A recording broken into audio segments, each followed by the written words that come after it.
Nightmare Ariola, and you're watching Mission Boxing Today on YouTube. Heavyweight boxing fans, what's the deal? All right, man. So last night, Charles Martin made a ring return. I believe he fought in Mississippi last night, but he made a ring return. Second round TKO victory. He beat Byron Pulev. Didn't get to see any footage of the fight, man. Just getting a result out there that Charles Martin did come back, pick up a second round TKO victory. I expected it to be a quick fight without seeing it, but something that was a positive for me, at least, is the fact that Charles Martin came in at 242 pounds. Now, some of you may say, well, what the hell does that mean? That's the lowest he's been in 3 years. I think exactly 3 years. That's the lowest weight he's been. For Joshua, he came in at I think he was 245. I think for the Glasgow fight, he was 249. So that lets me know, even though he's been out the ring for about a year since he's fought Joshua, and I know he got shot in his arm in Los Angeles some months back. So it lets me know that, and on Instagram, man, he can post a lot of crazy, what a lot of fans perceive to be crazy ass videos that he posts. But like I was telling you guys, man, the last few months when I've been dropping videos, he looks great in the gym as far as his physique, as far as look like that he's keeping his weight under control. He's been doing a good job of that since he's been off. I will give him that credit. And when he was at the Crunk Gym, I was telling you guys for like the last 2 months, he's been at the Crunk Gym grinding. And they don't play games at the Crunk Gym in Detroit, man. I don't think he's on the west side of Detroit playing games. So I knew he would take the comeback serious. I knew he wasn't going to come back 275 pounds. So I will give him credit for that. And it does seem as if his head is in the right, is in the game. His head's in the game. So I like that. He's taking it serious, man. Trying to think what else I want to cover in this little quick video. Charles Martin's comeback. Oh, Kubrat Pulev and Kevin Johnson, they had the press conference yesterday.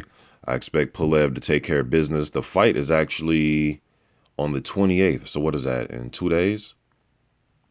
Yeah, the fight, so I expect Kevin Johnson to take care of business. This is his second, little stay busy fight, I guess, if you want to call it that. He had one against Samuel Peter in December. Then now he's having this one against Kevin Johnson. And I expect Pulev to take these type of fights until he gets his IBF title shot. So that's what it is with him, man. And again, like I was saying on previous videos, I just wish the IBF and WBA would work together. Now, if it was up to me, that's how I would do it. I know some of you probably think differently. Why does he have to fight when he's already earned his title shot? I understand that. But if I were to run this, I would, if I was the IBF and WBA, I would just had Pulev fight Ortiz. Then the winner of that gets a unified title shot versus just, fighting for the one title that they're mandatories for. And the reason I say that is because Pulev and Ortiz, they're fighting anyways, or they're at least scheduling to fight people anyways while they're sitting out waiting. It's not like they're being completely, stagnant and just sitting out, being dormant. No, they're actually fighting, so Ortiz was set to fight Derek Rossi last Saturday, but he pulled out days before the fight. He hurt his hand. You know what I mean? So these guys are fighting anyways. It's like, man, why don't the WBA and IBF just work together, have both of them fight? But I don't know. That's just me, man. Maybe in a perfect world, or at least if I was running it, that it would be like that. But Pulev will be in action in a few days here. The press conference did go down, so that fight will go forward unless something like a freak accident happens within these next few days. All right, so Pulev looked good, looked like he's going to be in shape, ready to go. Expect him to take care of business against Kevin Johnson. All right. Oh yeah, another thing I wanted to touch on, man, and talk about is now look,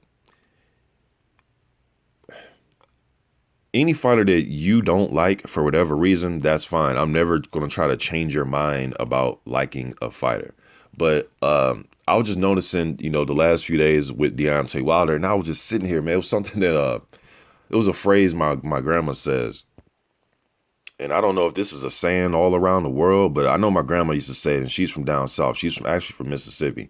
So is my mother too. But they always had this saying, it's like, you can't win for losing. I don't know if that's just something they say, if everybody says that, but and what that phrase mean is no matter what you do, you're not gonna get you're not gonna be able to get anybody to like you, or no matter what you do, you're going to be in the wrong regardless in some people's eyes. So, so pretty much you can't win for losing. You know what I mean? So, and it seems like, it was funny, man, because I believe on April 23rd, when Brazil came out and called out Parker to be his last minute replacement. Now, I know they're going with Razvan Kajanu. I know he was the cheaper guy to get. He's rated by the WBO.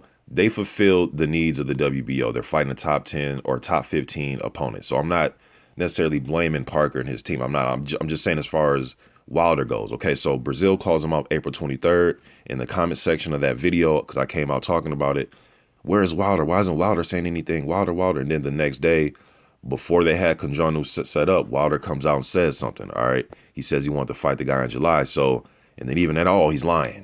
So it was like, hold on, you wanted him to come out and at least say something about the Parker fight. He comes out, says he wants to fight. He says, I'm ready now. I took that as I'm ready to make negotiations now for a fight in July. And then fans are like, oh, nope, you're lying. It's like, well, he doesn't say nothing. He's scared. He's not saying anything. Why isn't Wilder saying something? Then he says something. Then you think he's lying anyways. I'm not saying all of you guys, but a lot of fans. So if you don't fall in this category, please don't take, don't stand and, don't think I'm talking about you, man. But there's just a lot of fans out there just kind of crazy. It's like, man, he doesn't say anything. He's, he's being quiet as a church mouse. And then when he does say something, you don't believe him. You don't even believe him. So I don't get it. And Parker's a guy, man, that's used to fighting. I know the last 3 years, he's fought 5 times a year in each of those years. So he's a guy that's used to quick turnarounds, man. Like I was telling you guys, right after the Takam fight, he fought Takam on a Saturday. That Monday, he was right in the press conference for Solomon Haumanu. Like literally, I know when he fought Dimitrenko, 2 months after that, he was right back in the fight with Ruiz. And I remember, if you guys don't remember this, maybe some of you do, but remember when he fought Dimitrenko, the original plan, and this was before Molina and AJ was set, but remember they were talking about, and it didn't happen obviously, but they were talking about Parker fighting Dimitrenko in October, and then in November, remember they were trying to get a fight for late November for AJ originally. I think it was late November. Yeah, they're trying to get that fight originally for AJ, and I remember the names they were throwing out there was Pulev, Parker. Hey, I mean, there's a lot of names being thrown around. Because remember, there was a lot of activity going on that like first week of December last year. December 3rd, December 10th, there were fights. You know what I mean? So that didn't happen, and Joshua ended up going with Molina, man. But yeah, Parker was going to try to fight in October, then fight late November against Joshua, but he ended up just fighting, I think, about 2 weeks after that against Ruiz. So he's a dude that's used to quick turnarounds. Now, I understand a quick turnaround against a journeyman fighter is a lot different than a quick turnaround for Wilder. But shit, man, I mean, the dude went a hard 12 with Takam, literally, you guys, on a Saturday, and on a Monday, he was right back in the press conference. So I don't think, as long as he goes in there and wins and take care of his business, and he doesn't come out injured, I think JP will fight anybody on a quick turnaround. That's just my opinion in their track record of what I've seen over the last 3 years. Again, granted, those guys that he's fighting on quick turnarounds aren't Wilder, but shit, he fought for his world title on a 2-month turnaround right after the Dimitrenko fight.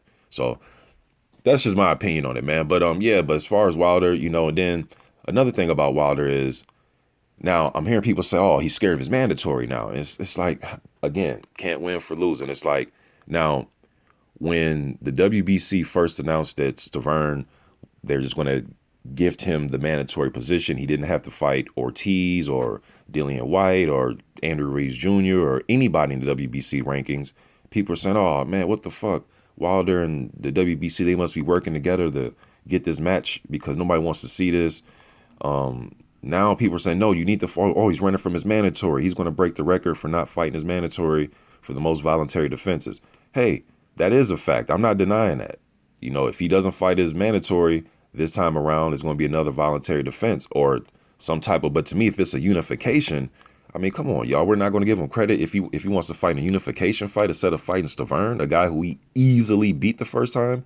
And people are saying, oh, yeah, he does. And I've seen this in the comments section. If this is your opinion, that's fine. But here's my opinion about that is people say, Well, yeah, of course he doesn't want to fight Stavern because he couldn't knock him out. It's like, I get what you're trying to say, but dude, he dominated him. I mean, literally, like, how in that fight, how many rounds did you give Stavern? Me, I gave him probably 2 or 3 at the most.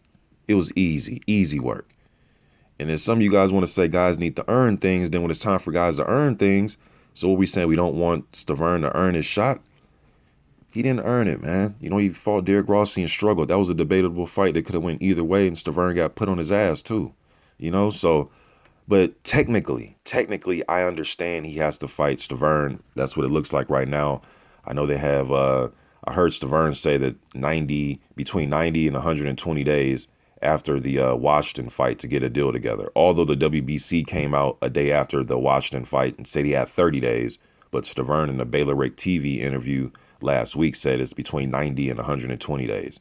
So I mean, come on, man. Do we really want to see him sitting out 3-4 months to try to negotiate with Stavern in a rematch?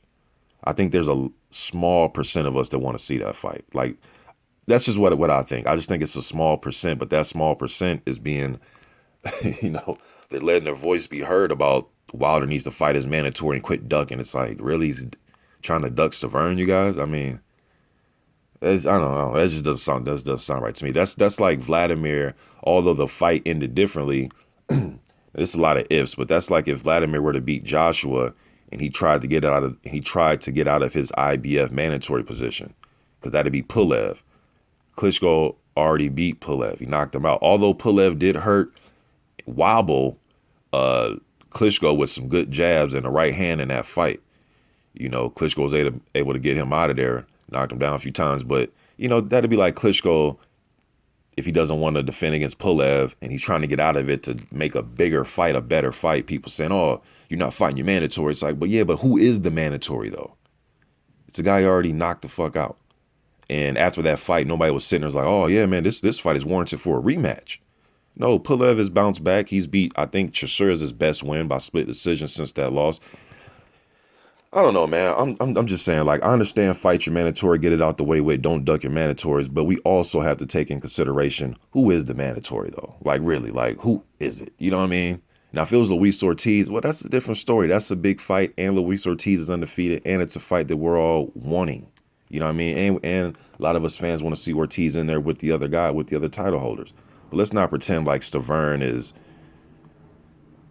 I mean, I guess, man, your opinion is yours, mine is mine. I'm out. Y'all leave what y'all think in the comment section. I'm gone.